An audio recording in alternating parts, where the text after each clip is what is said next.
Hello everyone, আমি Sangeeta street রাইসের সকলকে স্বাগত।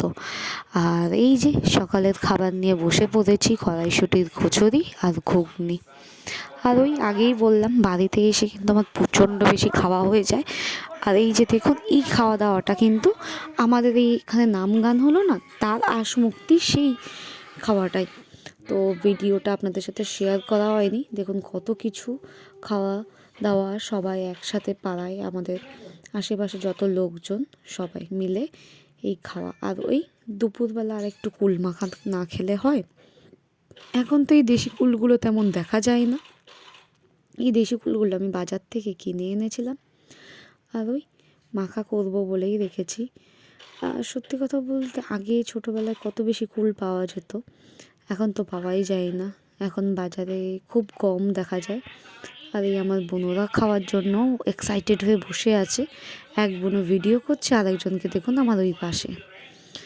আর এটা বলুন তো কি পাতা আমি দিলাম, নাম জানলে কিন্তু অবশ্যই কমেন্টসে জানাতে ভুলবেন না আপনারা। আর আপনারা আমার পাশে আছেন, আমার ভিডিও লাইক কমেন্টস করেন, আমার কিন্তু খুব ভালো লাগে। আর আশা করবো এরপরেও আপনারা আমার সাথে থাকবেন, পাশে থাকবেন। আর ওই এই উল্টোপাল্টাই খাওয়া চলছে, ওয়েটটাও কিন্তু একটু বাড়ছে এবার। যাই হোক, কী করা যাবে বলুন, বাড়িতে যে কটা দিন আছি সে কটা দিন একটু খেয়ে নিই। বাইরে গেলে তো আর এইগুলো পাওয়া যায় না, আর এইভাবে মজাও হয় না। আবার ওই খাওয়া মানেই খাওয়া, শুধু খাওয়া। সন্ধ্যাবেলায় আমি চলে এসেছি আবার নুডলস খেতে। ভালো লাগছে না, মনে হচ্ছে একটু কী খাই।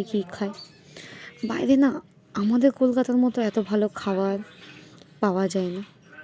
আর ওই যা ভাবা তাই কাজ, আবার রাতে কী খাবো বলে একটা মাটন বিরিয়ানি অর্ডার করে নিয়ে এসেছি।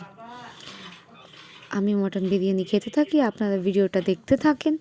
আর আমার ভিডিও ভালো লাগলে অতি অবশ্যই লাইক করতে ভুলবেন না। আর দেখা হচ্ছে নেক্সট ভিডিওতে, ততক্ষণ আমি খেতে থাকি। চলুন আজ এই অবধি, বাই।